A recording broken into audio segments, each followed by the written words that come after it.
هجري مبتدع واتا كسك مبتدع به منحرف به لمنهج أهل السنة وجماعة لا يدابه هجري يكي مقاطعة يكي هجر يعني مقاطعة طبعا بتشيء لدرس كان يدانا نشي سلامي لنا كي واتشندين أحكام بخوي أميش هجريش أصلك شريف لأصول أهل السنة تعروشي قيامتي جباقية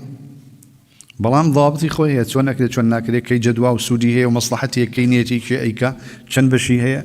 هجري وقائي هي هجري تأديبي هي كاتي قوة كامية كاتي ضعف كامية مسلمان تشون بيه هجر بكن أقد سودي نبو بيت شي بكن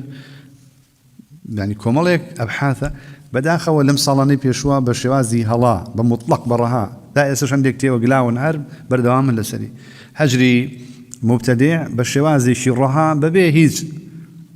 ضابطي شرعي أما هلايا أبيني ويا جدوى والسودكي خوي ناقينه سودي نابي زرر دروسكا چونك كاتك كبيغمبري صلى الله عليه وسلم هجري أهلي عصياني كدوا يعني كساني شي كدوا كمخالفي شرعيا كدوا سودي زور قوري هبوا أبيني بيغمبري صلى الله عليه وسلم هجري كعبي كوري مالك كصحابي شي بالريزة بدمي خوي هوارك الله من عذر من أبوك أنا هاتم والله هجري عبد الله كوري أبي كوري سلولناك كرأس المنافقين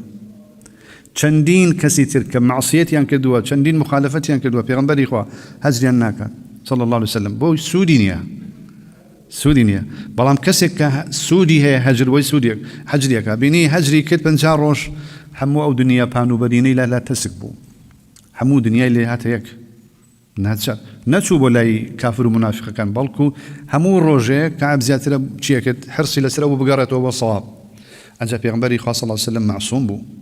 پیغمبر بو قائد بو رئيسي ولاد بو استايك تو هجركي هجري هر كسي الله تو من هجركي تو برو خود مهجوري لا تو درس من هذه من فلان درس خوينا تو سلام لناكم من سلام لخوت وكسو كان شدناكم